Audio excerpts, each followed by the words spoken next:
What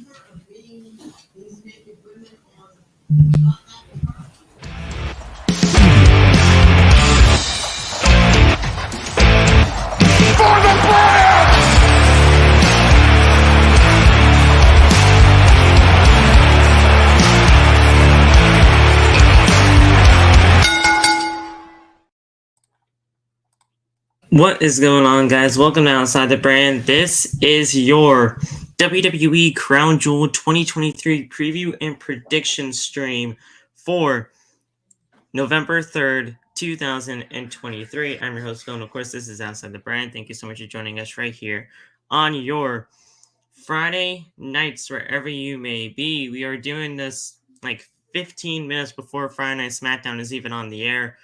SmackDown is taped, so I thought we would be able to do a little bit of a stream before either SmackDown kicked off with everything going on tonight, because this is the final show before WWE Crown Jewel. Crown Jewel starts at 1 p.m. Eastern Standard Time over here on the East Coast, so there was a little bit of a crunch time to try to figure out when to do the preview and predictions. I wanted to do them yesterday, but it was just all over the place. I could not get things going. So we're doing it here. We're doing it now. Friday Night SmackDown is taped, so it's not like it's going to be anything too important. So we are doing the stream now, and we're going to be talking some Crown Jewel. Yeah, bro. I think I'm excited for the show. I think I am.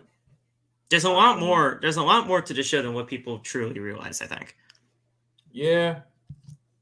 I don't know. I guess I haven't really sat down and thought about it. I haven't looked at the entire card yet, but I don't know. There's actually a pre-show match on the card, which is I saw something rare that we even get nowadays, you know?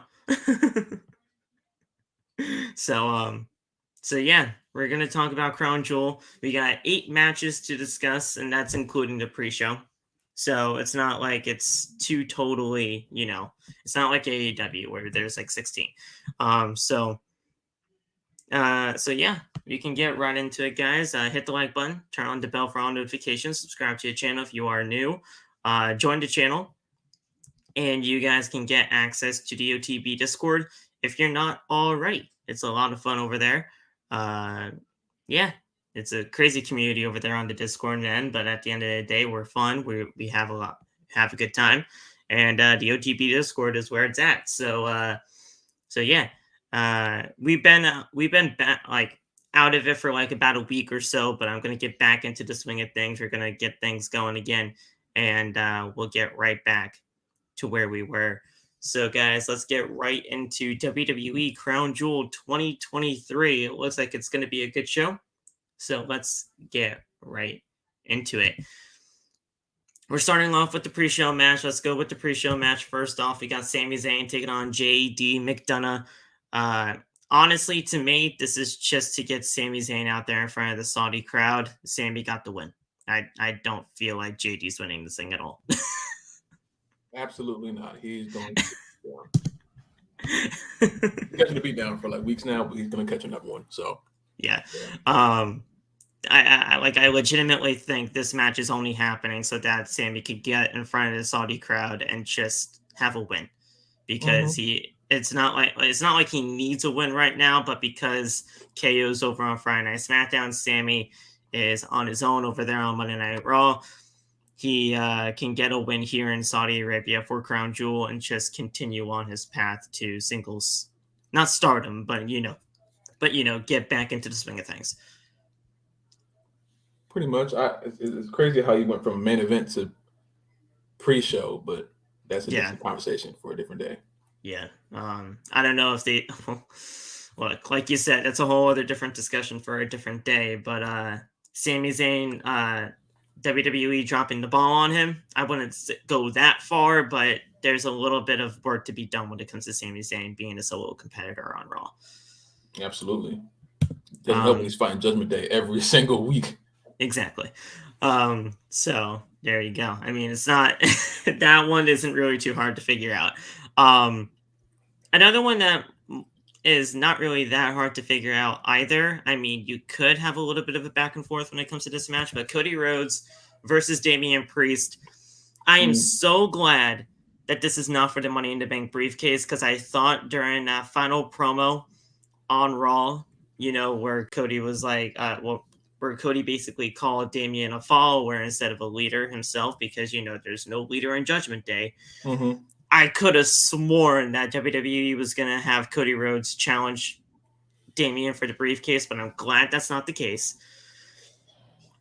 It's just a one-on-one match here.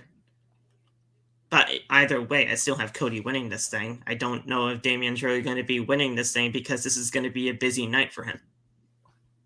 This is not going to be the last time we see Damian Priest during the show, by the way. Yeah. I highly doubt that. So I have Cody winning. I don't really see why Cody needs to lose this year. I think part of me wanted it to be for the briefcase, because I don't feel like there was any incentive for this match to happen besides this. This feels like a Monday Night Raw main event. Yeah. You could just put this on the main event of Monday Night Raw.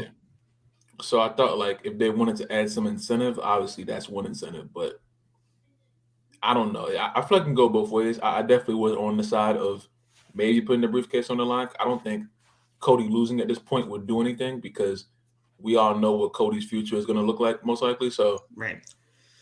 Damian's more on the uncertain side, because we don't know how that's going to go. So that's where I think they should be more careful with how they do with Damian than they should do with Cody.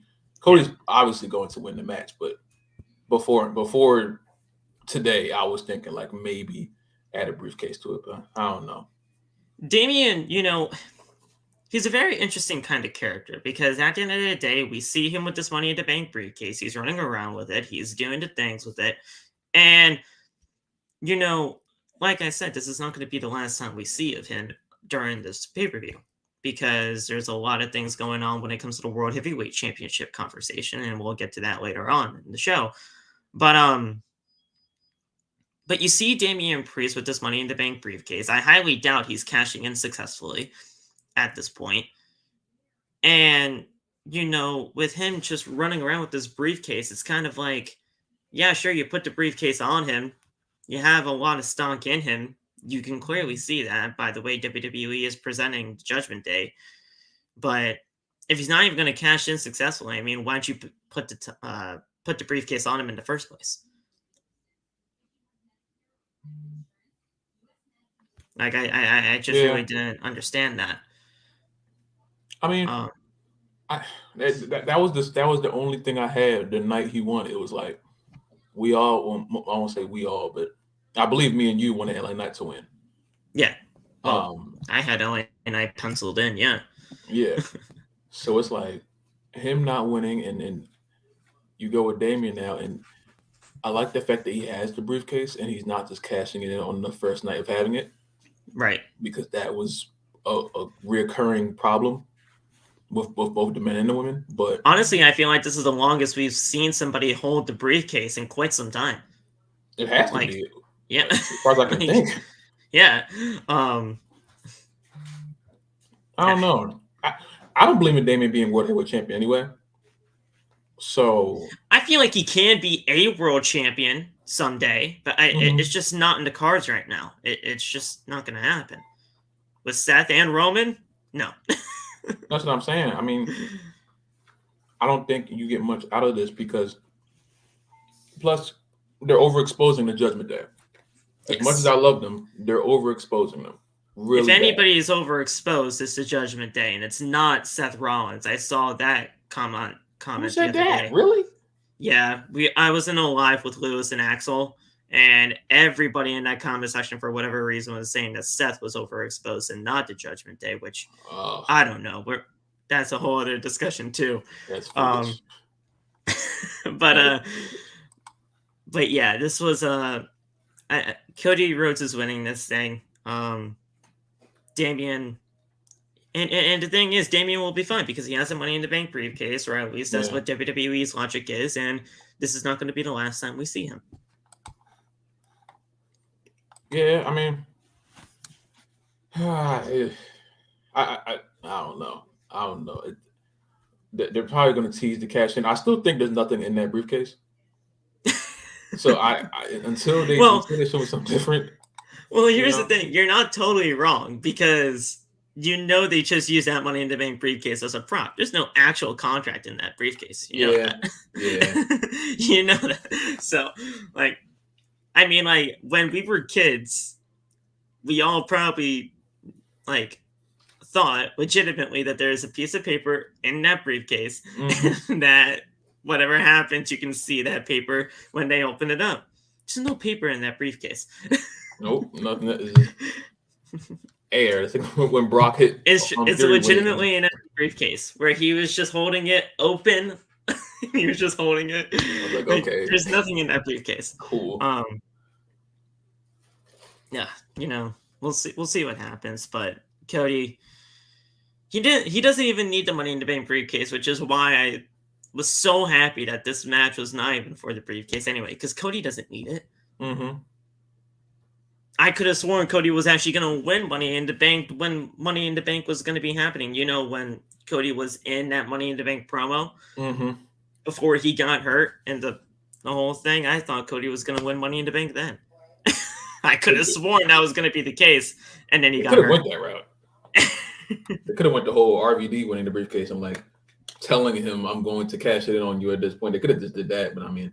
I could have sworn that's what they were going to be doing when Cody was in that promo, and then he got hurt not that long after. So it was like, damn. But yeah, Cody got the win there. It's nothing too big of a deal. I just hope once Cody gets this win here, he gets the fuck away from the Judgment Day, and we can go on to something new. Because for God's sakes, Cody needs something new. You think Raw can give us something new? No, but ever since the Brock feud, Cody has been hot. Don't get me wrong, but people are losing faith in everything Cody Rhodes. You can't tell me otherwise. Because he's on Raw, and Raw's a cesspool. It's like, well, that's what I'm saying. Like ever since that Brock feud, Cody Rhodes has not been like completely dead. You can hear it from the crowd reactions, but it's just like we don't care. Yeah, he'll never fully die at this point, I guess. But it's just you got too much going on. Yeah. Raw has too much going on, and Cody just happens to be there as well. So it's not helping anything. You know what I'm saying?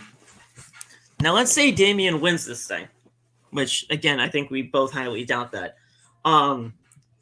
This could honestly settle for somewhat of a war game situation because obviously it's going to be Cody and the Judgment Day in war games in some way, shape, or form. You can have Damian win this thing. Cody comes out on Monday Night Raw because let's say like Judgment Day interference caused Cody to lose the match. You can have Cody come out on the Raw after Crown Jewel and say, look, it took all you guys to beat me. Why don't I get some few friends or whatever, and we can just end this thing in war games? Yeah. I feel like that could happen too. I mean, if Damian won this thing here, there could be that way to go about it. Yeah, I mean, they'll figure some way to. Because they got to get war games in there. Yeah, they got time, but they'll figure something out. Because war games is 3 weeks after Crown Jewel, so they got 3 weeks. Yeah. Damn. So it's something they need to think about for sure. Yeah. Something I got to think about because I feel like we're going to have a new champion on the horizon. Logan Paul is going to be facing Rey Mysterio for the United States Championship. I have a high feeling that Logan Paul is going to walk out with this championship and he's going to beat that deadbeat dad and Rey Mysterio. Most likely. I think Logan winning the U.S. Championship, if he's there. Yes. If he commits to being there. Yes. Because you cannot be U.S. champion. The U.S. Championship is already the least. We cannot have 2 part-time champions on Friday Night SmackDown. Especially one with a mid-card belt. Leaving the tag team titles, which is, very wishy-washy on both brands anyway, and the women's championship, nobody's going to be able to fight for anything. So, yeah. If Logan Paul wins this championship, which I am predicting that Logan wins this title, he has to show up more. Has to. And it's not like I don't think he can't do it. Logan Paul, with the work rate that he has been doing since coming to WWE, he can work a schedule. But he's gonna do it. That's really it. If he wants to be there, if he wants to be champion, you commit to being there at least for 2 months straight. Yes. I'm not saying every single show, but most of the shows. You cannot be taking the break that you take now. And I don't know why Logan Paul is taking breaks anyway, because he doesn't wrestle that much. I don't know who you got to take a break from. WWE gave him that time from SummerSlam to whenever he did that bogus fight to train for that bogus fight. Oh, yeah. So look, WWE has to sit him down and say, look, we gave you all that time for you to train for your bogus fight. Now, if we're going to be giving you this championship, you got to give a few months to us. I think that's fair. The first thing he said was, I'm a WWE superstar now. All right. Well, there you go. All right. Well, here you go. We're going to give you a title. Can you give us a few months? You can put on the podcast. You can do whatever you want to do. But you got to be here at least. You have to put this championship on the show. Because we have another world champion who's not doing that. And we can't, there's no reason why 2 world champions on SmackDown should not be there. Yeah. So. And honestly, there's a lot for what Logan Paul could probably be doing with this United States Championship. I mean, let's be real here. Rey Mysterio hasn't done anything with the United States title. Nah. Like this United States Championship is honestly back to its relevancy. Even before like Austin Theory held it for, God knows how long and all that kind of a deal. So the United States Championship really doesn't mean anything right now. So if you get the championship on Logan Paul, it does put it onto the mainstream, and maybe we can get some more views when it comes down to it. Because, Kevin Owens had that little bit of a backstage thing with him not too long ago on Friday Night SmackDown with the whole "that's a bogus shirt" type of comment from Logan, because he was wearing a Rey shirt. So you can get KO versus Logan Paul at some point, which is not bad.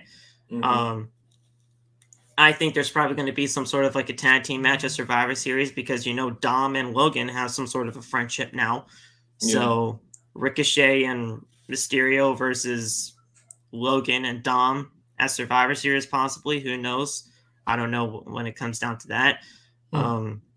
There's a little bit of something that could go on with Logan Paul as United States champion. He just has to be here. Yeah, that's really it. He just has to be very here. Simple. Very simple. Just show up, please. You don't got to wrestle every week. You ain't got to just be there. I don't expect him to wrestle every week, but just show up and just at least have something to fight for. Yeah, you know what I'm saying? Just make yourself seen so people know. Because SmackDown's already leaning on a lot right now, and the show is the same show every week for the most part, unless, thank God, John Cena is there. Thank the Lord John Cena's on SmackDown. He's putting butts in seats for sure, but I'm sorry to say this, but without Roman there, it's still the same show. Yeah. Him and LA Knight are carrying that show. Yeah. That's it. And then maybe Jimmy and Solo if they want to show up on TV. And Paul Heyman just saying, call Roman Reigns. It's not doing anything. It's monotonous. So he got to do something. He has to be a big heel right there. And then you have the championship until WrestleMania 40. And then you got an LA Knight and Logan Paul match that they set up at Raw. What Raw? I don't know what Raw that was. Well, they did their whole thing for Money in the Bank, Logan and LA Knight, so you can build it upon that. If Logan Paul wins this United States Championship, he's holding it to WrestleMania. That's the correct move to me. Because that is a 5-month reign. People don't understand it. That would be a 5-month reign for him as United States champion, Logan Paul. Yeah. During those 5 months, just show up for most of it. Or at least just show up for the pay-per-views, obviously, to defend the thing, because obviously we want you to defend the title. But a 5-month reign, that's good. It's good enough. No harm, no foul. Like, I don't really see the problem with Logan Paul as champion as long as he shows up. Because it's inevitable. That's what it's going to be. It really lies on the fact of him showing up, because he's a great wrestler, much better than I thought he would be. He's honestly better than some of the superstars that are in the back there. It seems like it. At some point, it seems like it. So I don't know. But He probably is going to win on tomorrow, though. I assume so. I mean, it was inevitable that this man was going to be holding a championship in the WWE. As soon as the man signed, I knew he was going to be holding a title. He was not going to be holding a world championship, but I knew at some point he was either going to hold the IC title or the United States Championship. Hope he It makes was it one of work those for him. two mid-card titles. At least it's the United States. I don't know if I would want to see Logan Paul as the Intercontinental Champion, considering who holds it right now. But, He ain't you getting know, through him, so it's all right. Which is crazy enough, the Intercontinental Championship is not defended again on pay-per-view. that also stupid. I don't understand that. You're putting all these Intercontinental Championship matches on Monday Night Raw with Bronson Reed, Tommaso Ciampa, all these great competitors in these four-way matches or however you get a number one contender, but you don't put it on the show or the pay-per-views? Trying to pop a rating for Raw, but Raw sucks. So it's like, and When you're they going don't up even put it as against the main Monday Night event. Football, it's not worth it. They don't put it as the main event. They'll put it at like 9:45. So it's like, what's the point? What are you doing? So I love Gunther. I'm not saying that this is anything towards Gunther at all. We love Gunther over here. It's just what they do. I don't get it, man. Fatal 5-way for the WWE Women's World Championship. This match is either going to be really good or really bad. There is no in between. There is no in between. And I have been saying this from the get-go when they made this match official. Rhea Ripley defends against Nia Jax, Shayna Baszler, Zoe Stark, and Raquel Rodriguez. 5 women who are trying to prove that they are the most dominant women in that division, when the division is probably only these 5 women that we see on a regular basis. And that sucks because there are so many other women out there in the back, like Casey Catanzaro, or I think her name is Katana Chance now, but you know what I mean.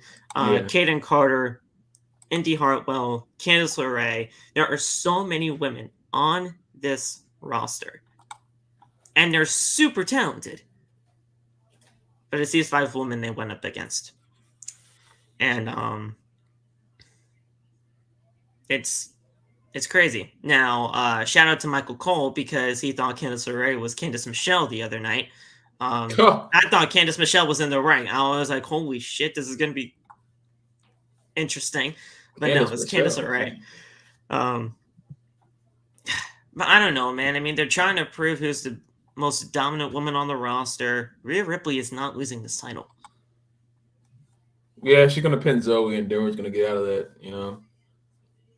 I don't think they're going to have Shayna or Raquel or Nia especially get pinned. So Rhea Ripley is not losing this title. I would have been perfectly fine with a 4-way, but Zoe Stark just randomly had to get inserted into this. She has no business in this match.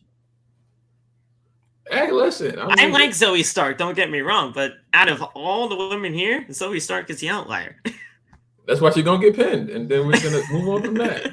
This is just a way for Zoe to get pinned and to have a whole bunch of women on the show that really can't contend for Rhea's championship. The only one that really contends for it is maybe Raquel. Yeah. Nia just attacked her. Shayna is just there half the time, and Zoe Stark is Zoe Stark. So, I mean. And everybody thought Shayna Baszler was back when she finally got that win over Ronda. She ain't back for anything. She got right back to the backstage area. She didn't. Yeah, they're scamming She's with not. that. They scammed everybody when it came down to Shayna Baszler finally getting something. Nope. They are scaring me with that. I want to try to stay as positive as possible, but I don't know. I like Shayna. Honestly, I don't really have a problem with any of these women on this matchup. I don't. Like, I really don't. And people are saying, Phil, come on, Nia Jax. No, I don't have a problem with her. I mean, I don't like her. She's not my favorite person. Like, but I don't hate her because of the injuries that everybody else does. She was just never my thing. I didn't like her in NXT. I just didn't care for her. I don't hate her just because of the injury stuff. Like most people do. I'm most people. Yeah. I didn't mean to call you out like that. No, I am. That's what I am. I don't care. But I'm just saying, like, I just never got behind her. Never. It was just never the thing. But Ripley's not losing this title. The only time that she is either losing this championship is WrestleMania. Absolutely. And I feel like we're talking about Roman Reigns in a sense because, that's basically the same thing for Roman. But it's just what it is. I've actually heard that comparison going around as of late. That Rhea Ripley is the Roman Reigns of the women's division because she either does not defend the title or wrestle in matches anymore. Well, she shows up more, so I mean, I'll give her credit. She's at least on TV. Yeah, I'll give her credit for that at least. She's on TV. She's at least on TV, but people are right in saying that she really has not defended the title all that much since WrestleMania. I think I heard like in some sort of like statistic that this is like only her 5th title defense. Really? I feel like I found that somewhere, but I'm not too sure if that's really true or not. It's tough if it is. I don't know about that. Let me actually take a look at this because honestly, I kind of want to see. So let's do this Women's World Championship match.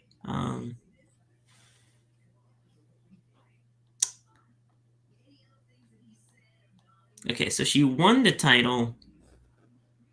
When did she win the title?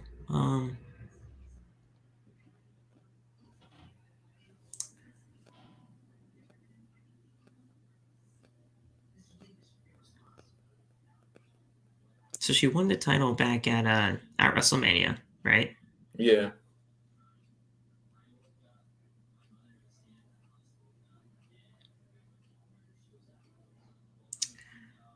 Huh.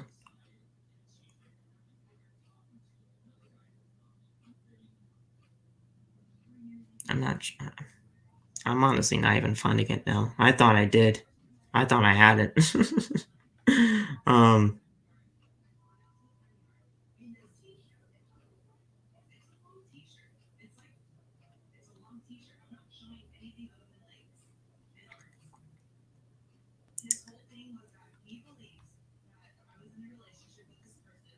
Okay, so WrestleMania 39 right here.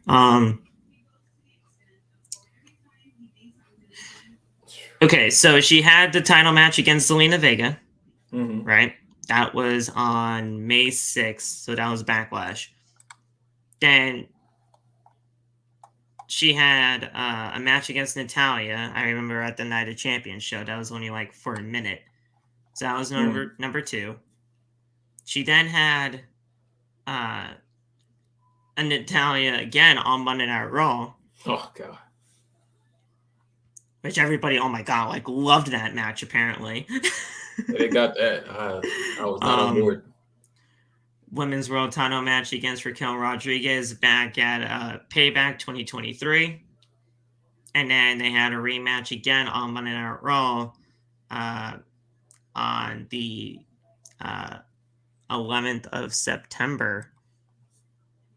1, 2, 3, 4. Yeah, this is only her 6th championship defense since WrestleMania. That's crazy. Well, that doesn't make any sense. No, like I mean, it really doesn't. But I mean, on televised defenses, this is only her 6th time. Like, how are you holding a championship from April of this year to now, and you're only defending it 6 times? Because they got her doing all that stuff with the men, and that's cool. But she's like not focusing on the rest of the women's division that's just back there. The women's division is secondary to the women's world champion. It seems like it. Which is like, that shouldn't be. It definitely seems like it. I don't know why. Because everything that she is doing is with the Judgment Day and the men.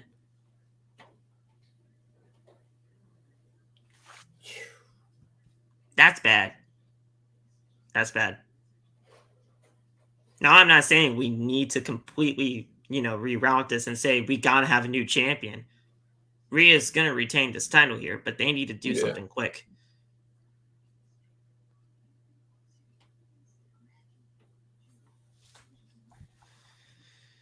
I don't know, man. They got to figure it out. Because she has held this Women's World Championship. Because she is the quote-unquote inaugural champion. Hopefully it picks up after this match, because they have been showing the women a lot more on Raw. So hopefully they have someone right after Crown Jewel, bam, someone's right in Rhea's face and making her remember, like, prove to everyone that she's still the world champion, because it seems like she just has the belt right now. Yeah, because she's held this title for 213 days so far. Yeah, it's very forgettable. Very, very forgettable. Io's doing a much better job. Yeah. Well, I wouldn't even go that far, because she's done great matches with the championship, but has she really done anything with the title? I think so. In comparison, yeah. I mean, she's had great matches, don't get me wrong, but yeah, we'll get. I don't think even Rhea's even had that, So if you look at both of them on the same level, Io's obviously higher. Oh yeah, I look at Io higher than Rhea right now in terms of the quality for matches, but that's all I mean. She's just holding the title right now. I feel Io, but we'll get to her after this match, because we got John Cena taking on Solo Sikoa in a match that honestly has a lot of more implications than what people are probably realizing, because let's be real here. John Cena has lost, has a losing record for over 2,000 days since 2018, which is still wild to even think about, but it is true. And so Sikoa, it's not like he's trying to find himself again. I feel like I've been really trying to figure out how to say things in order for Solo Sikoa, because Solo Sikoa, to me, I think needs, not a complete rehaul, but he needs a win, badly, I feel. And I just want him to separate himself, not from the Bloodline, because, I don't want him to leave the Bloodline just yet, but he needs to be that Solo Sikoa that wasn't really taking all that many L's in the beginning when he first showed up. Now, he's not really taking L's, but he just gotta get back on track. Yeah, he also seems like one of the people that's just there, Yeah. So I want Cena to go over, but at the same time, I would understand if they had Solo win, because there is no incentive after Cena. If Cena were to win this match, it just ends up making Solo look bad. This is not going to be a remember when John Cena beat Solo. No, it's going to be remember when Solo beat Cena. You know what I'm saying? Even though most of this match, Cena's going to be getting his ass beat, because most of his matches now, he just sells for most of it. He doesn't have much left. I have Cena winning this because of the whole 2,000-day thing. They wouldn't have brought that up if I don't think, unless they were just trying to figure something out when it comes to that. I have Cena winning. But do I want that?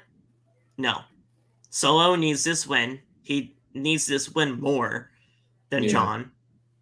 So I'm hoping I'm wrong in this pick, but I'm picking John. I feel like they just wouldn't bring up the 2,000-day thing unless they were going to give him a shot at winning. Yeah, that's true. I definitely would be on the side of just booking towards your future, not booking towards the past. Right. And like I said, Solo is going to be in a much better position if he were to beat Cena. But at the same time, if he doesn't, it's not going to change his position anywhere. I don't think Roman's really going to care. No, this wouldn't hurt. Well, no, I don't know if this wouldn't. I don't know if this wouldn't hurt Solo in any way. Would even be kind of a thing, because at the end of the day, it kind of does. It kind of does, because let's say Solo does lose this thing here. Then Roman Reigns is going to be all up on him and saying, look, you were supposed to take care of this Cena problem. And now that you don't, you're going to have to, like, there's going to be a little bit of dissension there, you would think. Because with Cody Rhodes saying all those months ago, saying you're going to be a chief without a tribe, I'm expecting nobody to be on Roman's side by WrestleMania time. So how do we get to Solo Sikoa not being a part of Bloodline anymore? This could be it. I don't think he would push Solo away so fast, because Solo. I mean, it wouldn't be so fast. Yeah. It wouldn't be so fast, but I mean, this could be the start of that. Of the trickle down effect to get there. Because I thought this match was happening at the Royal Rumble. They pushed this thing forward. I don't know if you guys noticed or not, but they moved this thing up. Because this was originally scheduled for the Rumble, but they pushed this up to now. Because honestly, we don't know how long Cena has left. Because the strike. Because once that strike is over, Cena's gone. That's why I don't think you mess with it right now. That's why I don't think you mess with a dissension thing right now, because it's like Cena's going to be Cena very well any day now could just go. He's past his days, all the schedules he was there for. So any day now he could go. So now you have Solo still there, and if you do the Solo and Roman stuff, then everyone's going to be expecting a dissension angle to happen at like Survivor Series, and Roman's not going to be at Survivor Series. No, as of right now. So he should be in the building, but he's not going to be anywhere near anything. Yeah, so like everyone's expecting these big chapters to be turned at every pay-per-view. If we do Solo and Roman, if we do the first hint at the Solo and Roman dissension now, when are you going to do the next one? At Rumble? That's the next time Roman's going to show up at a pay-per-view, unless you want to do it on a SmackDown. But then it's like, how are you mad at the person who's been the one line between you and almost losing to Cody, almost losing to Drew? Two of the biggest matches he had, two of the matches that he was this close to losing, Solo helped him. So that would look stupid on Roman's sense of him losing to John Cena. It's like, okay, now let me just get rid of the thing that saved my life 4 times. Yeah, Solo was the saving grace to Roman Reigns at Clash of the Castle. He showed up at Clash of the Castle when the Usos couldn't, and that's how they were able to, get that out of the way, and that's how Solo joined the Bloodline. So, I mean, dude, you can't get rid of him yet. I mean, you're going to. We all know you are going to because of the whole story that is going to be happening. But I just feel like this could be the start of that. It just wouldn't make sense to do it right now, though. That's the only thing I'm worried about. You're definitely right that this could be the start. I just don't want them to go that way, because that wouldn't be good for anybody involved. Yeah. To me, at least. I don't know. Yeah, no, I agree with you there. It's just that I feel like it could be the start of that, and then we'll see where things go. But I think Solo definitely needs this one more. But with the whole 2,000-day streak story that they've been running with Cena, I feel like it's kind of inevitable. Yeah. Do we see Cena for WrestleMania? Because I don't even know if we do at this point. I think so. I mean, we'd have to figure out what he can do, but yeah. I'm still in the sense of Cody beating Roman at Rumble and then Cody and Cena at WrestleMania. That's the way I've been looking at it for a while. Cody and Cena at WrestleMania would be really, really cool. Only thing is, at the same time, I don't know if I want to see Cena in the championship match anymore, because, like I said, his offense is shot. Like, and it's not even on his mind to become a 17-time world champion. You don't think so? From what I know, or from what I have honestly seen, I don't even think it's in his mind to become a 17-time world champion right now. Because what else are we really going to be doing with Cena as a world champion in 2023? Oh, no, you're right. I mean... But now with Ric Flair being in AEW, who knows? Maybe he will win a world championship in like 2 months. I didn't want to talk about that. I was going to curse. I was going to say a whole bunch of bad words. I mean, it was right there. So, I mean, it was right there. But who knows? Maybe Cena would break the record in like 2 months' time because of that. That shit, man. That would be funny if they did that just to just to spite Ric Flair for going to AEW. I'm like, you mad that Rick went to AEW for what? He can't give anything. He's gonna have a match too. But he's talking about getting into the ring, right? They cleared him. I know, of course he is. They cleared him. I know they did. The doctors cleared him. He's gonna be in a match against MJF for the world title. I am fully prepared for that, and I can't wait to laugh. Oh, I can't wait to laugh because I knew that was coming as soon as I saw he signed. I was like, "Yep, he's gonna match." I know he asked, and Tony said, "Yeah, Tony can't say no." Tony said, "Yeah." Tony said, Did you see the Big Show the other night? I almost cried, Phil. He was winded by doing a punch to Kyle Fletcher. I mean, fuck Kyle Fletcher, but I mean, he was out of breath when he did that punch. I didn't watch the match. I saw him come out and turn the show off. I couldn't see him like that. He looked terrible. I couldn't watch it. And somebody was telling me that he looked good. What do you mean he looked good? His knees were about to buckle. He just doesn't look good physically. He looked out of breath by doing a punch. See, we can get into a whole different conversation about why Tony Khan is doing all this, but hey, no one listens to me when I say this shit. So I listen. Look, we've been in full agreement with everything almost like for the last few months now, bro. Not like, you. You're not the target audience here. You have common sense. We've come around, over here. You have common sense. Some people are not as smart as you, Phil, and it makes me very sad. So most of the time, it's them that I'm speaking to because they're the idiots here. But Aiden, when I saw that Jericho got the rights, the copyrights with everything, when it comes to Jericho's show, I knew Big Show was going to be in the ring once again at some point. His name's not even Big Show anymore. So how in the world? That's exactly what I was thinking. So like a few months back, we'll get back into the swing of things. We'll talk about IYO and Bianca in a second, but I did want to just bring this up. A few months back, Jericho filed for the right, to get the copyright for Jericho's show. And he got it approved. Apparently, WWE didn't have that for whatever reason. So he got the rights to Jericho's show, the name. But Big Show is not even Big Show on AEW. So the fact you're gonna have to have Jera White as your tag team, it's like because you can't do Jericho's show. And honestly, I feel like Jericho's show back in WWE was just a Vince McMahon random pairing that kind of worked out.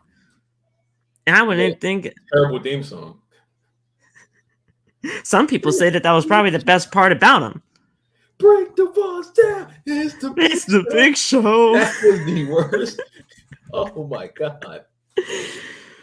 Turn that off. Well, I don't remember a single thing about Jericho's show being a great tag team other than their theme song. I mean, I remember them being a tag team, and trust me, they were terrible times with them being tag teams. But I when they beat Crime Time 4 weeks in a row, and they just refused to put Crime Time over. No. Like trust me, dude. I remember them. I remember them as a tag team throughout their run, right? But what I was saying was I don't remember any good times with them on my TV as a tag team, or hell, even tag team champions. I think they were like multiple time undisputed tag team champions or unified tag team champions when they were the unified belts. They had the big blue. They had the big belt with the blue people on it, and then the red belt. Well, no, I thought they had the World Tag Team titles and the WWE Tag Team titles, but the old school style.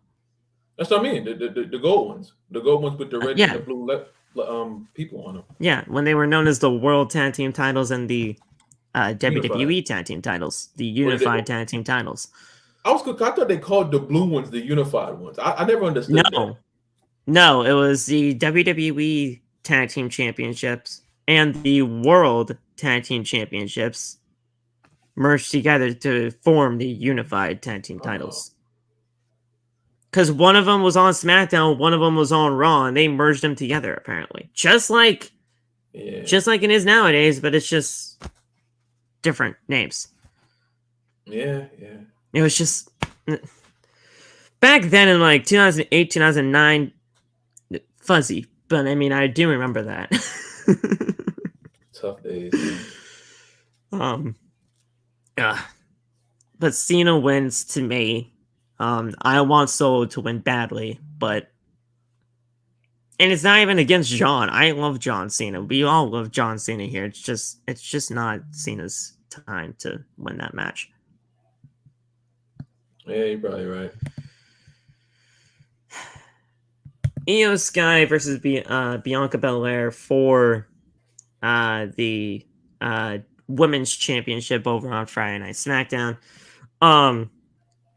I said this earlier. I'm going to say this again. I love IYO SKY. I think IYO SKY is obviously one of the best women's, wrestlers that they got on that Friday Night SmackDown roster. But I feel like her days as champion are numbered. And even though I've loved what they have been doing when it comes to the match quality as her as champion, she hasn't really done much with the belt. So I'm picking Bianca to win this championship because I just don't see how Bianca loses a match after just coming back after a 2-month break and losing. Like, I just don't see it. So I got Bianca becoming the new champion. I don't want it. I need IYO to retain, but I got Bianca winning the title back. I'm gonna pick IYO. Good. God. I hope to God that you're all right. Because man, if Bianca wins, will I be angry? Absolutely not. I will not. I love Bianca Belair, but she should not be winning this title. That's really it. It doesn't have to go deeper than that. This has to be for IYO to have a championship run, and because I see them. They're trying the Bianca stuff is getting tough these days. I'm seeing the Bianca haters and we cannot give them more ammo. And beating IYO tomorrow would give them all the ammo they need to make a whole bunch of terrible narratives. Because you see the narratives going around that Bianca Belair, she just continues to get these championship shots over and over and over again. She's honestly becoming like, I heard in that live the other day that she's like the next Charlotte Flair because anytime she comes back, she gets a title shot, which is completely not the case. But I mean, she is getting title shots over again. It's just we all know it's the same cast of characters. And no, I am not a racist when I said that. Dog, let me grab this mic that I just bought today. The actual microphone. Let me grab this mic that I just bought today. If you out here and you for a second think that Bianca Belair is anywhere comparable to the way they booked Charlotte Flair for the past how long has Charlotte Flair been here? It's like since 2014 or 2013 rather. She's been here for like a good 10, 11 years. You can't even put those two careers next to each other. Where was Charlotte's moment like when Bianca got squashed by Becky? Where was Charlotte's moment? Like that you can compare it to that. She never had one. No. Everyone's like, Charlotte had all these world title runs. She always lost them on Raw. She was always losing to Sasha Banks. Seven of her 15 title reigns or whatever it is were like in a span about like maybe 2 weeks. Like stat padding at its finest. She wins the champions. First of all, they talk about breaking this record. She been broke the record. She already broke the record. Charlotte's going to be the one to do it. We know this. She's been NXT champion 2 times. Right? It was 2, right? I only think of one. It was 2, wasn't it? Well, she beat Rhea once. In that. I can't believe I'm looking up Charlotte Flair again. I think it was 2. I know about the one. For some reason, my mind is thinking of 2. I could be wrong. But I know for sure she won NXT championship once. She was definitely the NXT Women's Champion when it was the Paige version of the belt. And then when she beat Rhea, that was number 2. So yes, I do believe she is number 2 a 2-time. Then the record's already broken because they I don't know. Sometimes they like to act like the NXT Championship World Title. Sometimes they don't. I don't know. So she is a 6-time Raw Women's Champion, or what the Women's Championship now is known as IYO's belt. Yeah. IYO's belt used to be the Raw Women's Championship, but they changed it to the Women's Championship in WWE. She is a 7-time SmackDown Women's Champion, which is now known as the Women's World Championship over on Monday Night Raw. Don't get me started on that whole issue, because they were champions for months on end on the other show, but then all of a sudden they finally decided to change the belts and designs. Yeah. So she's a 6-time Raw Women's Champion, 7-time SmackDown Women's Champion, 2-time NXT Women's Champion. So that's 7 plus 6 plus 2. Mm-hmm. So that's 7 plus 8, basically. And then the 2-time NXT 6, 7, 2, and then the 1-time Divas Champion, which they do count. They do count that. So 7, 10. Well, yeah. If they do count that, she's at 16. She's been broke. She's at 16. And you compare to Bianca, who's had 2 title runs. 2. She's at 16. So how do you compare that to Bianca's 2 title runs and then losing the championship? I'm never gonna let anyone forget how they did her like that. I know Bianca says that was the beginning of Bianca Belair and her to get to where she's at now. That's all fine and dandy. That was still stupid. Yeah. Because if you want to have someone you compare to Charlotte, it's not Bianca. It's the person who gets more title shots than Bianca, and that's Becky Lynch. But every time I say that, everyone just tries to pivot and tries to move the goalposts. You cannot compare Bianca to Charlotte right now. Maybe later on, if 20 years from now, Bianca is a 34-time women's champion, go. But right now, Bianca should not be in that conversation of being over pushed. She's being. I think what they're doing with Bianca is making her one of the, if not the biggest face for the women's division. That she's the one that they have. So there's no compare. You can't say that she's over pushed or overbooked as much. She hasn't been given the chance to be. She hasn't been there for that long. No, yeah. So like, I just don't understand the goddamn narratives when it comes to this community anymore, because apparently now, well, I mean, did you hear the whole thing about, oh yeah, if you're a Bianca hater, you're automatically, put onto everybody's mind that you're a racist? This is the one thing I'm gonna say about that. Like, that is not even true to any kind of sense of situation, because at the end of the day, it shouldn't even matter about that shit. I'm gonna tell you what it is. We had this conversation before, but I'm gonna tell you this. I can't do this. Before I say what I'm gonna say, if you don't like Bianca Belair, that does not mean you're automatically I hate black people. That does not mean that. Okay. No.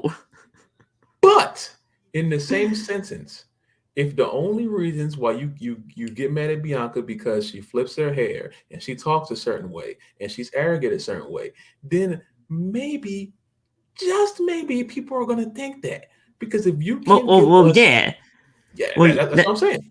If you can't you said better have a talk. Oh God. Oh God. Oh God. You're talking to the wrong one. Okay. I want B-Fab, but it should be Jade. Or Bianca. I think that people don't like Bianca because she is a strong, arrogant black woman. That's the way I've always felt about it, because her character is always set up like that. Yeah. If you don't see it that way, then that's whatever. But that's what it is. So when people ask you why you don't like Bianca Belair, and the first thing you say is that's probably going to be the way people look at you, unless you know how to further elaborate yourself. And most people do not know how to do so. So that's how they come off. you don't got to prove anything to us. It doesn't really matter because no one knows what you do in the privacy of your home. And at the end of the day, it doesn't really matter because no one's gonna do nothing. It's YouTube, it's TikTok. It doesn't really matter. But you can't get mad for people. You can't do a pattern of things. You can't. If y'all saw me come on this camera every day with a basketball jersey on, a basketball with a headband on, and some water, and I said, and y'all called me a basketball player, and I got mad. That sounds stupid. You're putting on the facade of a basketball player. So we're going to call you that. If you're putting on the facade as a racist, that's what we're going to, just maybe people will listen to you. You can't continue to do things in a certain pattern and then get mad at people for calling you out on that pattern. And then all of a sudden figuring out, oh yeah, this is the way you're probably going to be going about things. No, I mean, if you're going to show a pattern, own up to that pattern, or don't get into that pattern to begin with. or just use your words. People don't want to use their words anymore because people are scared of what they're gonna say. If you have to do something. You have to do something because they're gonna call you one thing, and if you already have a label put on you, it's very hard to get that label put off. But the one thing that can get that label taken off of you is if you sit down and you speak. And you have a conversation. Yes. You speak sincerely. People don't have to believe you. That's why I've never been a big fan of the whole public apology thing, because people can just say your apology is not sincere and then they won't care. So do what you want to do, but you cannot be mad if you do all of the things that get you put in this box. Right. You cannot do all of the characteristics of something and then not get that label put on you. Yeah. Maybe change your direction, change your narrative. That was crazy. Not control your narrative. The first thing I thought was control your narrative. That was ridiculous, but that whole thing is out of the water anyway. So that's sorry, EC3, but that was never going to work. Yeah, no, we are all in control of all this stuff. The words that we say, we have to be held responsible for. So if you say some stupid words, people are probably going to think you're stupid. If you say some racist things, people are probably going to think you're racist. So if you want to clean it up, use your words to clean it up. If you don't want to, then you deal with the label. It's not that hard. Simple to me. Yeah. Now, look, going back to this matchup for a second. I said earlier that I don't see Bianca Belair coming back after a 2-month break and losing.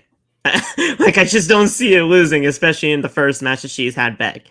Now, I don't know if this is actually her first match back. I don't know if she's actually having a match on Friday Night SmackDown tonight or not. She got a match against Bayley. She got a match against Bayley. Okay, so this will be her second match, technically, back. She's going to beat Bayley. I'm pretty sure she basically already did, if anything. Yeah. And then she's going to go into this match with IYO SKY. She does not need to win this championship, Bianca Belair, at all. And again, I am not saying anything bad towards Bianca Belair when saying that. I just don't think that she needs the championship right now, because IYO SKY deserves a little bit more of a title reign than what she is having right now.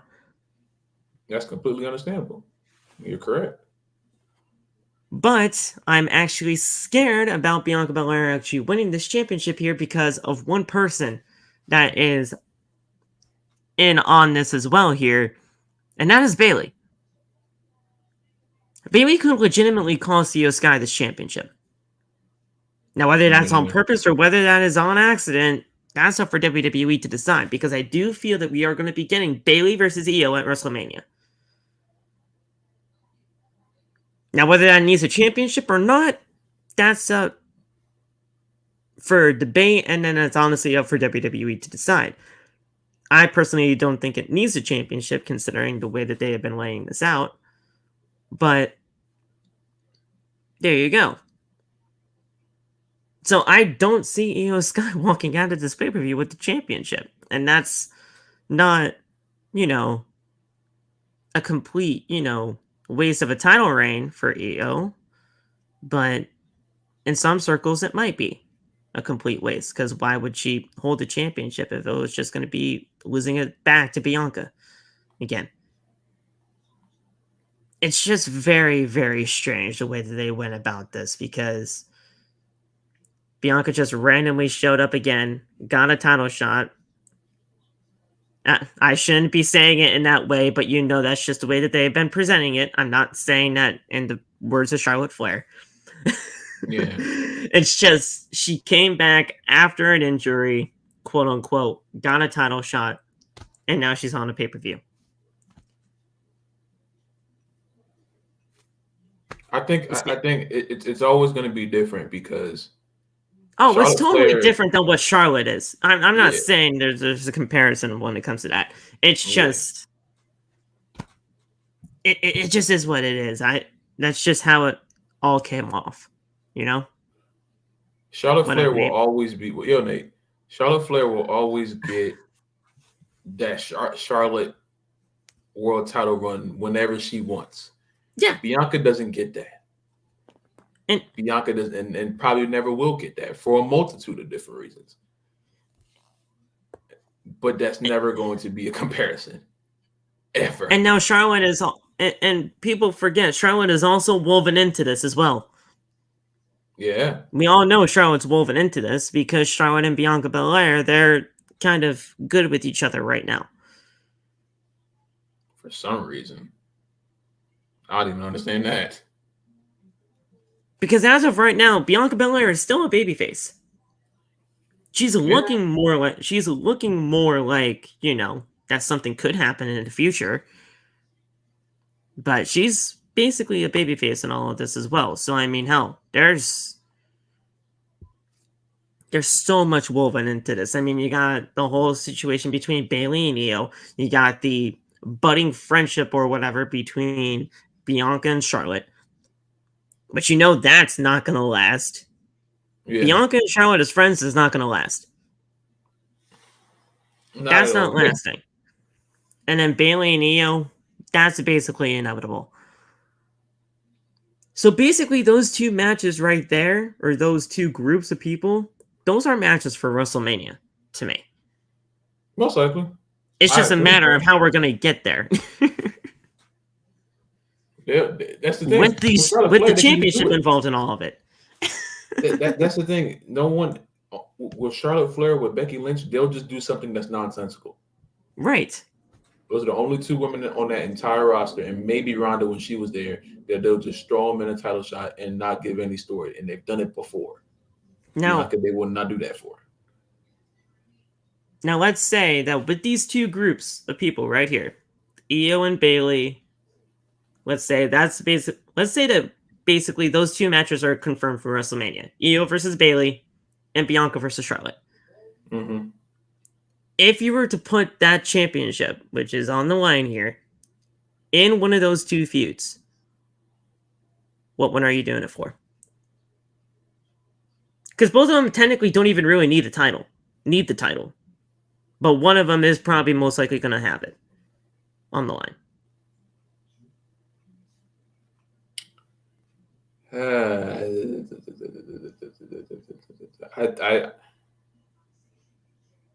I think you have to go with I don't know. Because both of them technically don't need the title based on the stories that we have seen. Yeah. But one of them is most likely going to have it. Bianca and Charlotte fighting just to fight is kind of weird as well. So I don't know, Because this is the last 4 horsewomen. I don't know why I did quotes there, but this is the last 4 horsewomen Bianca needs to beat. Mm-hmm. And then she'll have beaten all 4. Yeah. So that right there, that's a legacy match right there, basically. It doesn't need a title. They'll probably do that one because I'm pretty sure for all the other matches, they've been world title matches. She beat Sasha for the world title. She beat Becky for the world title. She beat Bayley for the world title. Right. So, I mean, if any of the matches were to happen with the championship on the line, I was going to say Bianca and Charlotte would be the championship match. Because Io and Bayley, that's basically just a grudge match after everything that's happened with Damage Control. And it would So be probably another loss for Bailey because they just insist on there having. would be another loss for Bailey probably too. Mhm. Ugh. I'm wondering what Bailey's. Well, I don't even know how many matches he's really had at WrestleMania. Bailey. Bailey, I don't know. And I'm just talking overall, not even singles wise, because this would probably be one of her first matches singles wise at WrestleMania. I don't Well, know. actually, I don't even know about that. I don't know about that either. It's just I still want them to just do a damage control triple threat at WrestleMania and to have Bailey go over with that. I would rather have a triple threat for that for sure when it comes to damage control, but I don't know if I don't know where Dakota's leg is at right now. Yeah, her too. Like her recovery process. Yeah. I'm pretty sure she looks like she's on no contact still, so I don't know. Bailey has never had a singles match at WrestleMania, so this would be her first. Okay. That's crazy, by the way. Yeah. Damn. You would think with everything being linked with Sasha and everything like that, there would have been something. Mm-hmm. But I mean, I guess you are technically right because Bailey and Sasha, they did their match, but in the tag team, they're the tag team champions, and then they lost to the Iconics. So yeah, okay, so yeah, she really hasn't had a singles match at Mania. That's really sad. Bailey's not allowed. Not Bailey. Dakota apparently is not allowed to wrestle until next year, of January. Okay, she's not going to be in the match until then. Yeah, that's why I just have IYO state champion to WrestleMania at that point. So Dakota's not allowed to wrestle until January. I mean, maybe she returns in the Rumble matches in terms of as a competitor. Yeah, probably. I would do it. You could do that. That seems like the most sensible thing to do at this point. It's a logical one, right? Yeah. So, I don't know. There's a lot of things going on with these 5 women. It's just crazy. And then we finally can get to the 2 World Championship matches, which are honestly probably the 2 most intriguing matches on here. This match is the most intriguing match to me and the one I'm most looking forward to. And that is Seth Rollins and Drew McIntyre for the World Heavyweight Championship. I don't know about you, man, but I have loved everything about Drew McIntyre and his presentation over the course of the last few weeks. Honestly, since this feud started. It's the most interesting part of Raw, I'll say that. The slow burn to his eventual heel turn has been fantastic. Yeah. And Seth Rollins is Seth Rollins. Even though I do kind of predict that that people will get sick of Seth Rollins soon as World Heavyweight Champion. They are sick of Seth Rollins as World Heavyweight Champion. But I like Seth. I do. It's just that with him as a champion right now, they don't present him as a world champion. It's not grabbing me, bro. It's not because they're not presenting him as a champion. And every time I say this, people think I'm just a Rollins hater. Of course not. But at the same time, it's like you're not presenting him the way you present. Take Roman out of it. You're not even presenting him the way you present Gunther. Oh no, not at all. He's on the show more. I'm so happy. I'm genuinely happy that he's on the show so much. Yes, but he is open challenges. Like he's being presented in the way that he said that on Raw, right? He said he's going to be here. He's going to defend the title. He's going to do this. He's going to do that. Yes, you are presenting him in the way that you presented him on that night he won the title. But that's like, yes, we wanted a world champion to be here. But we didn't need it like this. If the 4 matches, like, you the can't. 4 it's such a layered thing, bro. The last 4 championship matches that this man has had, the last 2 opponents off, everybody wanted the opponents to win the title. The 2 times Finn Balor was in a feud with Seth. Everybody wanted Finn to win the championship.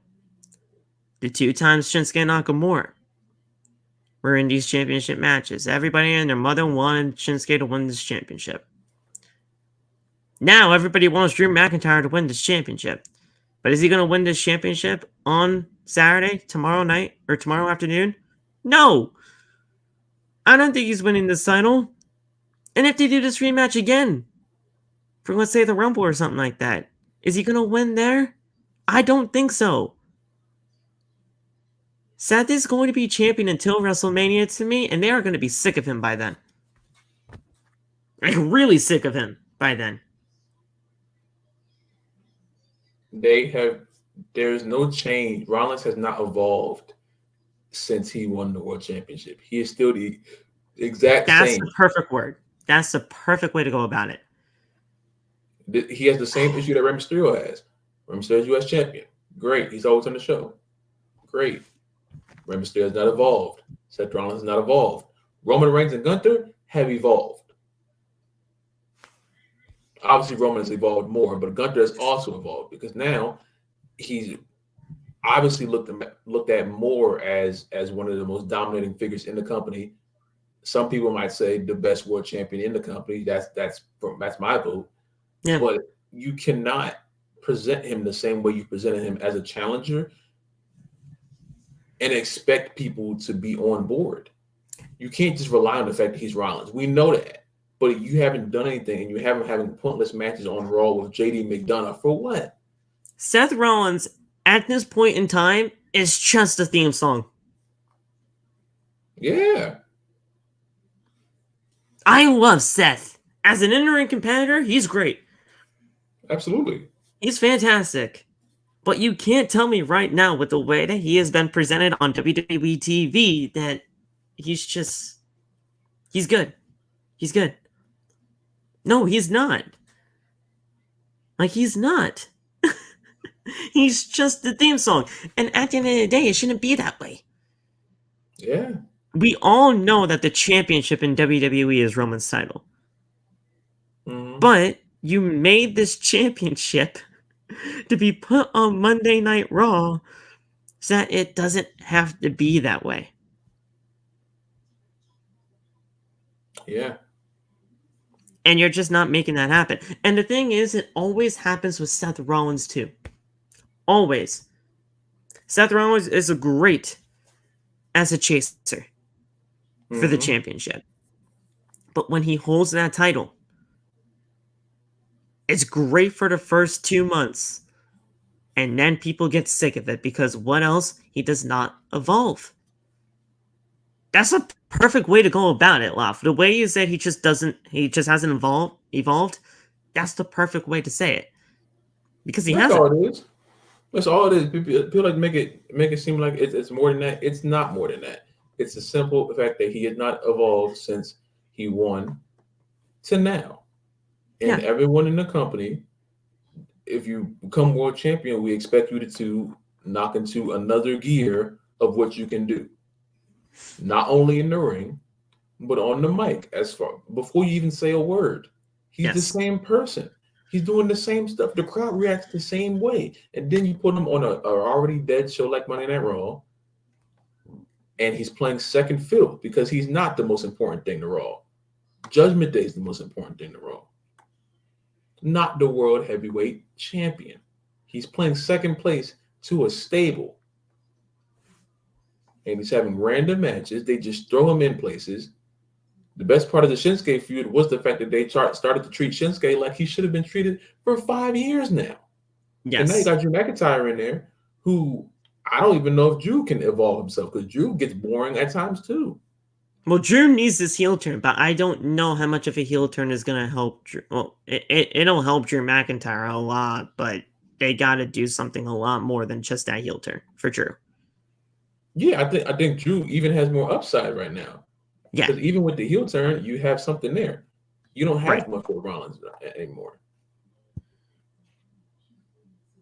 It's not there. Whoever wins the Rumble has to take the title off of Rollins. Has to. if Rollins is champion by then, but I pretty much guaranteeing the fact that he will be. Yeah.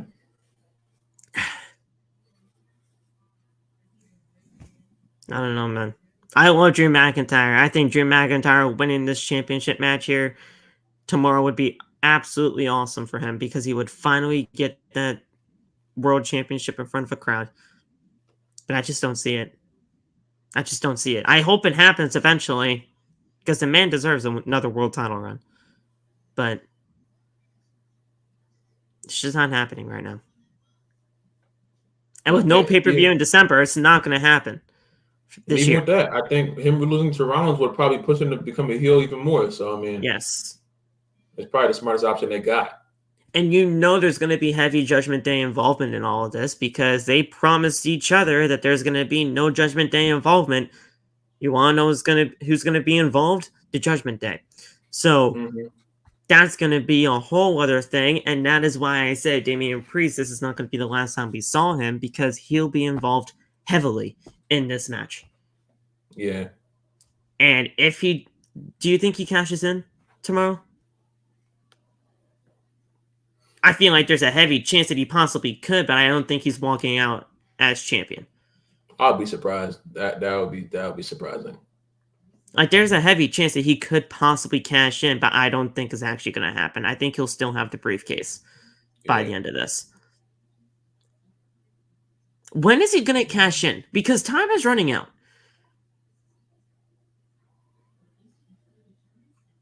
Well, I mean, like time is running out, bro.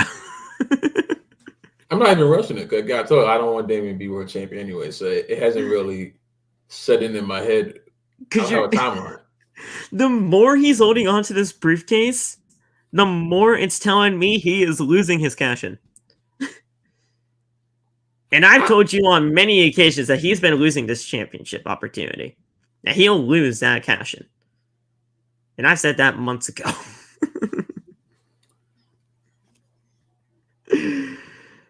I want to go that far.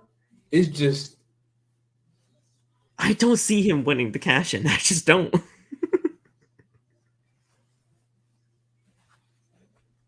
I don't know.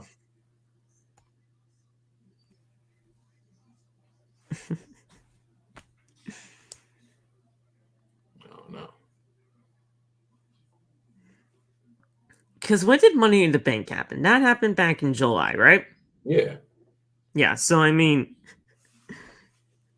Well, actually, it does seem like a long way away from now, with it being November, but I mean, dude, like, you're continuing to have him carry on his briefcase. Time is running out, bro. Cena's demolishing Solo Sikoa right now. In promo, right? Right? Yes. In a promo battle, yeah. I knew they were having a face-to-face tonight. He is ripping him. He called him Taz. That's crazy. Yeah.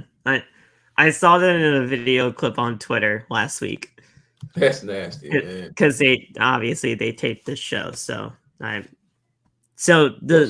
SmackDown Nate went to, he got 2 SmackDowns. Yeah. That was a SmackDown he went to. Look at the goal. But yeah, Seth Rollins is retaining this title here. Yeah, probably. And it sucks for Drew, but hopefully this will get him to being that heel that he should be. And they'll have to fend off the Judgment Day because they're all going to be there. One thing is actually, kind of prominent too, and I want to go back to the United States Championship match for a second because the Judgment Day are also going to have their hands full when it comes to that as well. You know that, right? Why? Because of Dom. Dom and Logan. They've had some sort of a budding friendship there. And Dom and Rey. I thought they were trying to stay away from that Dom and Rey stuff now, but I guess probably not. I mean, I would want Rey and Santos at WrestleMania, but people are saying it could be leading to Dom and Rey 2 at Mania again. Either way, it could lead to something. So Judgment Day have their hands full in basically almost everything tonight or on tomorrow because Rhea with them. So Dom's gonna be there too, maybe. Yeah. So Dom is just gonna be everywhere. Hopefully, he has the North American Championship and just no one remembers. He just has the belt. Have you defended the title since winning it back? Yeah, he defended it on Tuesday, I think. Oh, this past season? I think against Nathan Frazier. I'm pretty sure, or I'm like 95% sure that's what happened. I wasn't able to watch the second week of Halloween Havoc. I got to though because I got to see that main event. People have told me to go back and watch that main event. Yeah, that main event was crazy. But other than that, I didn't really get to see much of night 2. But yeah, well, we'll see. Judgment Day is just going to be everywhere, so just be aware of that. Okay. And then finally, we all know what's happening here, guys. Roman's retaining the title. Yep, and that's outside the brand. See, no. Yeah. See you next time. Look, man. Look, we all know that Roman's retaining this championship here, but it's just a matter of how they are going to book the ending of this match to make LA Knight not look fucking stupid. That's the only thing that is worrying about this match. That's the only thing. We know he's not winning the title, he being LA Knight, but it's just a matter of how that match is booked to the ending to make sure he doesn't look like a fucking idiot. I don't know where they're going to do that. Because they can't. I don't think they can. This is going to be ref bump. Solo walks out. Spike, spear, and fade to black. See you on Raw. I know. See you on SmackDown because Roman ain't showing up on Raw. He might not show up on SmackDown. See you in he won't show up until the Rumble. So 2024. There goes your Universal Champion for however long. That is freaking sad. Oh yeah. I've been warning people about this for a long time now, but again, no one cares what I say. I've been warning. I said, okay, you keep the longer this run goes, the worse it's gonna get. No one, the man does not care, or the company doesn't care. Either way, someone doesn't care about something, and it's getting bad. It's already very, very, very bad now. So. Yeah, either Ava Raine comes out or Solo. Oh, Ava Raine, there you go. She's the new member of the Bloodline because of the whole thing with Paul. There you go. Distraction, ref bump, distraction, spear, game over. And that is how you get LA Knight in War Games. And where does Roman go? Away. Because LA Knight basically said, hey, look, it took everybody and their mother for me to get beaten, for you to finally beat me, because you honestly just couldn't. And then all of a sudden, you know what? I'm going to join War Games because at least I get hands on Solo and Jimmy. And away we go. So this is going to be a great match. I don't want that to get misconstrued. This is going to be a great match. I hate talking good about Roman, but everything Roman has had so far in terms of like his actual match quality has been good. Everything he touches turns to gold. He is going to be making he's going to be making LA Knight look like the megastar that he is. No pun intended. But we just know the outcome. The false finishes are going to be crazy. There's probably going to be a spot in the match where it will be a 3 count, but the referee is down and out. Oh, you know that's coming. So, I mean, you know that's happening. So, I mean, the match is going to be great. But we just know the outcome. That's it. That's probably their option. They're probably going to have BFT. Ref is out, though. 1, 2, 3, 4, 5, 6. Oh, the ref isn't there. Oh. And then finally another ref slides in. 1, 2. Kick out. Rinse and repeat. Y'all said Cody winning the Rumble and winning at Mania is predictable. No, Roman's next 5 defenses are. Roman, well, first of all, I don't even think Cody's winning the Rumble this year. It should be good. I'm talking about last year. I'm talking about what people saying. Last year, then yes. Last year, yes. Well, Cody winning the Rumble last year was pretty predictable, but him winning at Mania, that wasn't. That wasn't, considering they were close to the 1,000 days. Everybody and their mother was trying to figure out, like, is WWE going to cash in on the 1,000 days, or is it Cody's time? Mainly, people figured out that it was going to be the 1,000 days. Except my dumbass, because I was just so... I put everything I had into that match. There was no point not to, because Triple H knows he made the wrong decision. He said in the conference afterwards, sometimes you make right decisions, sometimes you make wrong ones. He knows he messed up. He knows he messed up. That's why we're here now. Yes.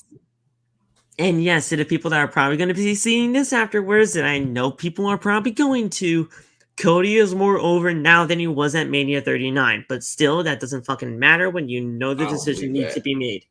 That's one thing I do not believe. I do not think he's more over now. That night, I don't think he's ever going to get as over as he was night 2 WrestleMania when he came out. Well, it depends on how they figure this out for Mania 40. They have no other option. They don't have money because they exerted other options. It's all dead now. And Dwayne might come and just take the entire match. We don't even know about that.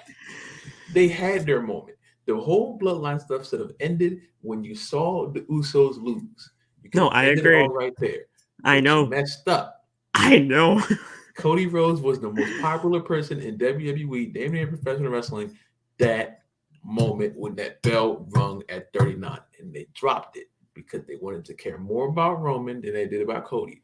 Hooray. I hope. But the thing is, that's why everyone's like, oh, wait till 40 though. What happens if Roman wins again? It's not a guarantee for 40, guys. It's not even a guarantee that Cody has the match. Like, if Roman wins again, then what? Like, I'm at that point now, bro. You know how much of a fan I am of Cody Rhodes, but do I know that within the shadow of a doubt that he is getting to WrestleMania this year for WrestleMania 40? No. I'd be stupid and dumb and an idiot if I thought otherwise. It's not a guarantee. It's not a guarantee. I would tell everyone who doesn't like Roman, just set your mind on the fact that to win. Because here's another thing. Here's another thing, and this is another reason why it's not totally confirmed that Cody's winning at Mania 40. Because you want to know what record's coming up a few weeks after WrestleMania 40? Hulk Hogan. And you know they're probably going to want to get that record out of the way.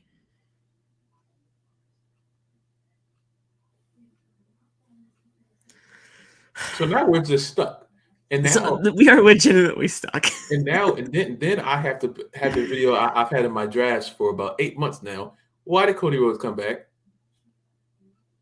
Why? There you go. If he's going to stay in AEW, I might legitimately have to make that video too. It's already... If he left AEW for the reasons that he did, hooray. Why would you come back? And there were personal reasons, which we'll never figure out. He just came back to beat Rollins mad times. That was on his contract. Hey, you're going to beat Rollins and you're going to lose to Roman 84 times. And we're going to continue to show why the longer Roman Reigns is champion, the worse his greatest of all time claim gets. If you ended at 39, you have an argument for him being the greatest world champion of all time. If you ended at 39, I don't care about 1,000 days. He already surpassed the relevance. He already surpassed the relevance of the 1,000 days.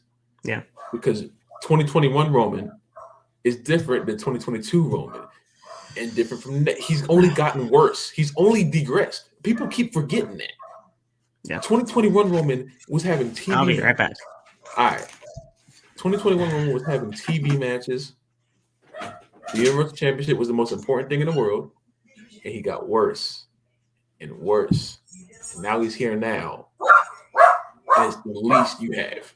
It's the worst thing now. Because now there's a possibility of him just never losing again. And that doesn't, when I say it, it sounds stupid, but it's very much realistic. Because why would they care? Why would they care about anything else when they've shown you for 3 years that they don't care about anything else? They had him run through 2 different rosters. And Triple H, I don't believe Triple H is going to make the right decision because he had multiple chances to make the right decision. Yeah. He's messed up time and time again. Part of me thinks Vince should make the call because Vince probably would put Cody over. Yeah. Because Vince had to go and get him. Corbin, don't you ever swear in our chat again. If he legitimately gets to 7 years with this championship, there's no point. There's just no point. He never will be the greatest world champion of all. He'll never be the greatest of all time. If they ever even think to get close to that. There is legitimately no point. There's no more superstars left. If he is champion by SummerSlam next year, there's legitimately no point. There's no more people left. He'll have to fight the roster again 3 times over. The two people that he has left technically are AJ Styles and Bobby Lashley. And I don't want to see a Bobby Roman match. I love Bobby Lashley, but I don't want to see that match right now. Or ever, really. And AJ, we haven't seen that match since 2016. It's not in the cards. It's not. Make AJ look worse, and it's going to make Bob look worse because he's the leader of a stable losing to Roman Reigns because he's not going to beat him. Because those are the only 2 people left. And people seem to not realize that. No, because Roman Reigns fans are stupid. 99% of Roman Reigns fans are stupid. They are the only fan base I've ever seen in the history of me watching wrestling that completely ignores the possibility of a match going the opposite way. And people are sour on Cody Rhodes now. What if he legitimately wins this championship? Then what? People are going to be sour on him again. Well, look, there's going to have to be 2 months into that reign. They're going to have to be sour then. That's just going to be what it is. You know why they're going to have to be sour then? Because that's not Cody's fault. That's Roman's fault. It's not going to be Cody's fault when people are going to turn on him. Because that's going to happen. It's literally Roman's fault. Because Cody Rhodes, or basically any champion at that point in time, are not going to live up to that reign that Roman had. And again, that's not their fault. They've already gone too far with half the superstars that he's already beaten because Sami Zayn, who everyone was just thinking that he was just going to be the one, even though people with common sense knew that was never going to happen. Yeah. Now he's having a match on the kickoff show against JD McDonough. Rollins came out of it well because he's world champion, but he's a weird world champion, so we're at that now.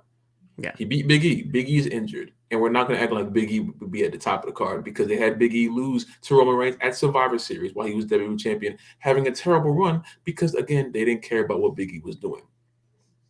So the only person that may have come out of this the right way is Jey Uso. You can't say Cena because Cena's a made man. You can't say Brock because Brock is a made man. So who else you want to say? Kevin Owens? Kevin Owens has been delegated. Kevin Owens had a match against Austin Theory on SmackDown tonight. Yeah. Goldberg isn't in the company anymore. Who people that say, oh, Roman put him at Roman has them at this high level until he's beating them. And then you make it a rematch. And then they get sent to the back of the line. And they get worse and worse and worse. Like Roman's run has gotten worse and worse and worse. That's why I don't understand why people want to see Randy have a match with him. You want to see Randy in the mid-card? As much as y'all think every time the company does anything, y'all think Randy's coming back, Randy's first match back, lose to Roman Reigns. Now what? Now Randy's having matches against whoever on Raw because they're going to delegate him because they don't care about anybody else. But no one seems to understand that. Or they do understand it, but they're just in denial, which I understand too. But either way, if you think that Roman Reigns is helping everyone he's in the ring with, he's not. In 2021, he was. Maybe. Now, he's too far gone. Yeah.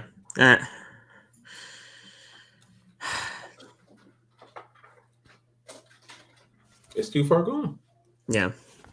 It's nothing. You can't even get stressed out about it because now we're just watching a TV show that we understand that we said scripted, and we all understand that it's scripted, and we all understand that these things are predetermined, but you can't tell me someone is the greatest of something and they're not making everyone around them better. People say like Michael Jordan, LeBron James are like the greatest basketball players of all time because they made their teammates better. They say Tom Brady's the greatest of all time because he made his receivers go out there and look like all pro receivers all the time. That's what greatest of all time means. It doesn't mean just you. It means everyone around you because you're supposed to be the leader. But the leader isn't on SmackDown. The leader gets more credit than people who are out there working house shows every week. And he's not there. And so now this quote unquote leader is going to win tomorrow. And then we're not going to see him until he wins another match against AJ Styles or Randy Orton or John Cena, whoever it is. It doesn't matter. And then we got to get to WrestleMania and hope to God that the person that they bought from AEW made the biggest grand production for, gave him a Peacock documentary. Before WrestleMania, he was on every sports channel promoting the show. Where was Roman at? He showed up on First Take once. It's very easy to promote something when you're a guy who they all put the assets into. Yeah. But no one else gets that. So where are we at? Cody Rhodes winning at WrestleMania is not predictable.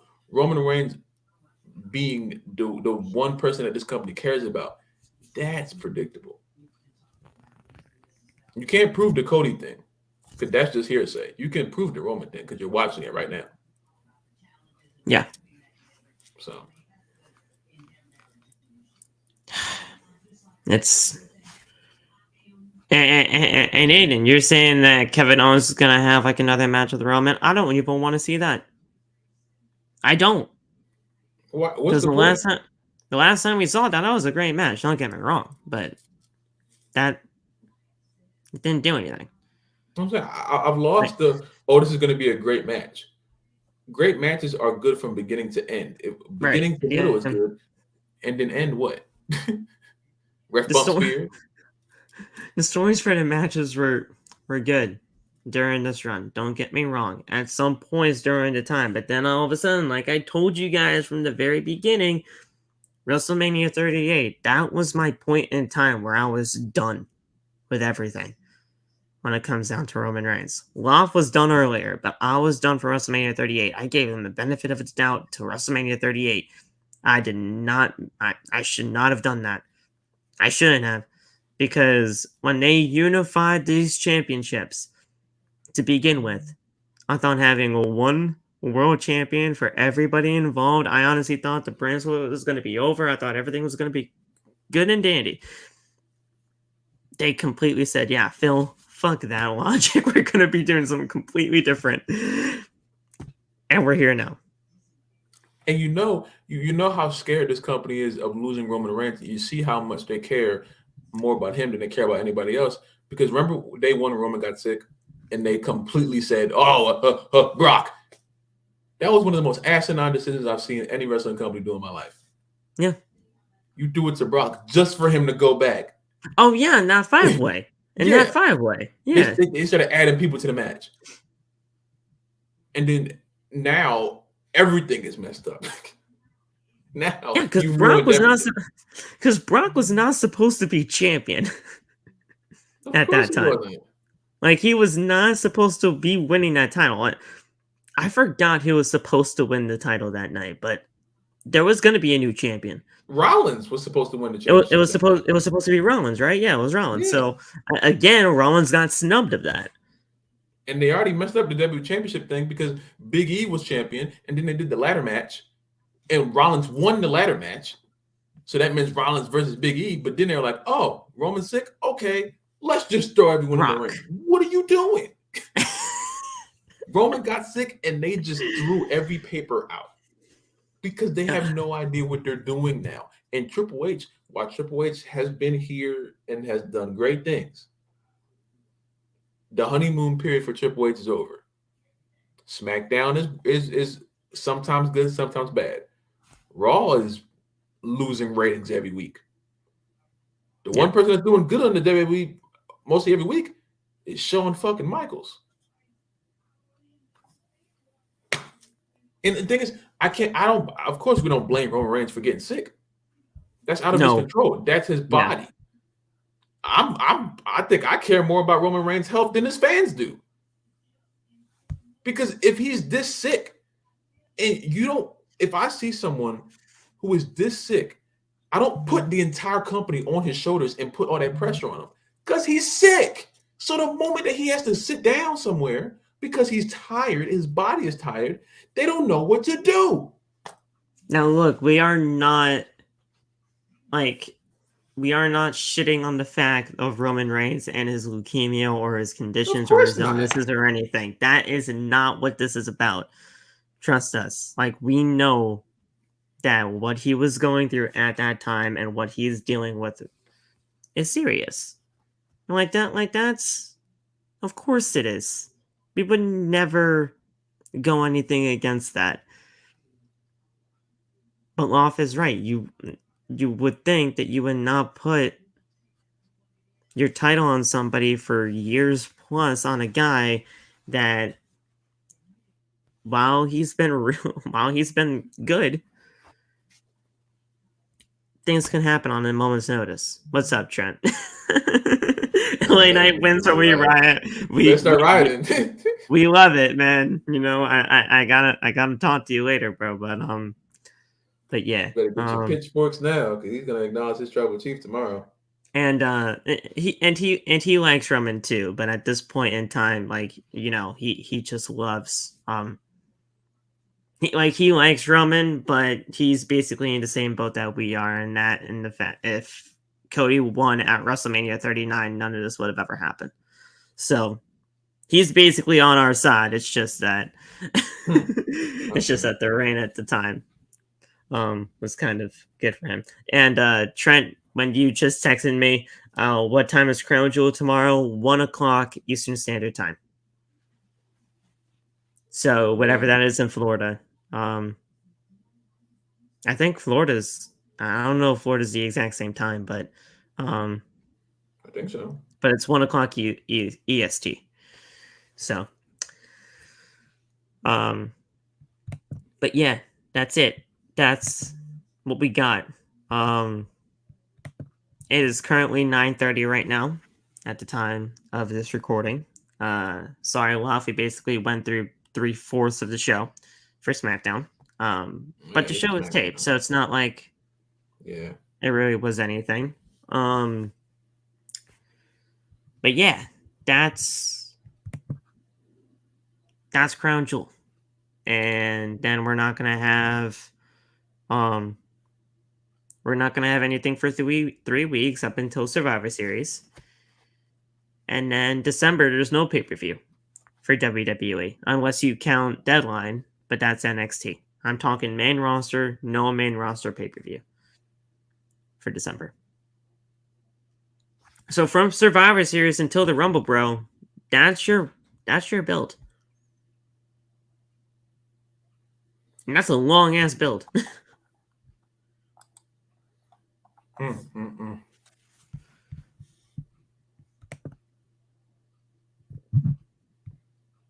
Damn. So from the 25th to January, I would say it's probably going to be January 27th. That's that's probably going to be the Rumble date. So yeah, I mean, it's a long ass time. We're going to have like a good 8-week build for the Rumble. Roman Reigns fights someone pointless and then he wins again, and then we'll see him maybe at Elimination Chamber, hopefully. Probably not. It's going to be in Perth, bro. It's going to be in Perth, Australia. He ain't showing up there.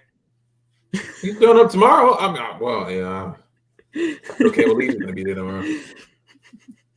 He may just say no. He could say no. He could say no tonight. He's like, no, I don't want to.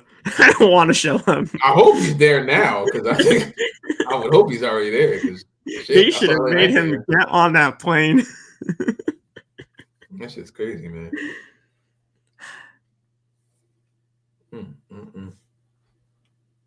It's fucked up shit, man. Was Roman on the show tonight? Well, tonight. Yeah. On the show tonight? Yeah, because he was already there. Well, no, I was saying, like, was he a part of anything? Yeah, he had a promo with LA Knight at the beginning. Oh, okay. Okay. Yeah. So it was a good promo though, but we'll see. You know. All right. Look, Trent, I'll talk to you in a second because there's going to be a little bit more discussion when it comes to Crown Jewel. Yeah, other than that, guys, that's really it. We will be doing a Crown Jewel review, considering this is in the afternoon. This is another afternoon pay-per-view, so we will be seeing you guys again tomorrow for the review. I won't. I will. But I mean, we'll see where things go, honestly, because there's gonna be a little bit more things to go. There's gonna be a little bit of a different type of, schedule for OTB moving forward. It's not gonna be like an 8-day absence again, like this one. This was just a strange week or anything like that. I want to get on streams multiple times, but I decided it was a better judgment not to. I wanted to do this yesterday, but I just couldn't get to the computer yesterday. There's just a lot of things going on with OTB right now. There's just a little bit of a reshuffle, but at the end of the day, we're still here. We ain't going anywhere. We're good. I got nowhere to go, shit. So yeah, once we figure things out, I got my guy Relic doing a little bit of a new thing for OTB, so we're going to be getting things going there when it comes to like a little bit of a rebranding, but we're back. Nothing to be not ashamed of, but it's nothing to, get too worried about. We're good. On to another subject though, bro. Apparently Fortnite's back. Bro, I played 4 games and I won the 4th one, the 3rd one, the 4th one, I think. Right before I came on here, I won. I downloaded it again, so I'm going to be getting back into it. I'll be doing my first game as soon as we get off of here. Fortnite OG is here, so it's basically it's the OG map from what I know, right? And they have some of the OG weapons and everything like that, but it's basically just Fortnite again. Hold up, do you want to play on stream? I mean, I'm good to play, man. I mean, I was gonna play after this, so if we're gonna play, we're gonna play. Let me see what Nate's doing. Okay, well, Nate's right here. Nate's right here in the chat. He says we back. Oh, Nate's back. Oh, so, back. All right. So we're back. All right. Well, if we're gonna be playing on stream, you guys can join us on stream. But we got 4. Cause Prodigy said he wants to play too. So I mean, yeah, we're good. we back then. So apparently, from what I know, basically, it's just the OG map with some OG weapons. Yeah. And it is back to what it is. Yeah. And yes, it feels good. It feels just like the old one. And yes, Kaya, both of us had the PS5, so we could probably add you too, if anything. Yeah. Just message Laugh and I. We'll send you requests and everything like that. Trent, I don't even know if you play Fortnite anymore either. I know you got a PS5, so hell. Only thing is, hold on. I'm gonna have to start. I mean, I know squads is only 4, but hell, there's gonna be. Hold on. Let me see something. There's a queue to get in now because there's so many people playing it. Dude, when I was logging in today, I just wanted to, get through the video for like the whole OG Fortnite and everything like that. It took me 4 minutes just to get out of the queue. Yeah, bro. Like a queue said 4 minutes 30 seconds. I'm like, there's a queue for me to log into the game now. Like, what is this? I was playing with Sammy 3 days ago, and it was cool. I go in there today. No. Absolutely not. You gotta Well, that just shows how much OG Fortnite really meant to people. They got like the sounds are back. Everything. Basically, OG Fortnite is TNA to us. Yeah, kind of. Yeah, Like we're back. actually, yeah, for real. That's some real shit. I ain't gonna lie. Oh, did you see my unboxing today? I got the TNA shirt. Oh, I didn't see that jump. Oh, I gotta go watch that. Well, look at my. See the thing is though, I put the Impact music as the sound, right? Mm-hmm. I put that shit down, right, so that you can hear my voice. Mm-hmm. But you know, TikTok just loves doing TikTok things. It stayed at the 100 level, so you can hear my voice. So like you can hear my voice and everything like that, but the music is louder. Oh god.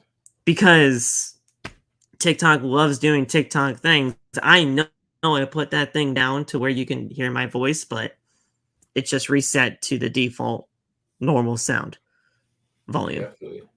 Yeah, like TikTok just loves doing TikTok things. But yeah, I got the shirt. It looks freaking great, bro. Love it. We are back, man. January 13th. Can't come soon enough. That's 2 days after my birthday. What a great belated birthday gift. Shit is crazy, man. Oh, look at Bianca. Oh, dear God. I got my Bianca Belair skin too. We back, bro. Oh my God. I got a John Cena skin. All right, you're John. I'm Bianca. Nate, you got to be like, I don't know. Nate, you gotta have some WWE skins. So I think there's only 3. I think. Well, they had Becky, Bianca, John. Technically, Rock. There was a Rock one at one point. Technically, it was like Dwayne Johnson. So I mean, it counts, but there are other WWE skins out there. Really? Just re-download the game. There you go, Kaya. Got a skin skin. Back. Yeah. So I mean, there's some good things going on, man. I can't wait.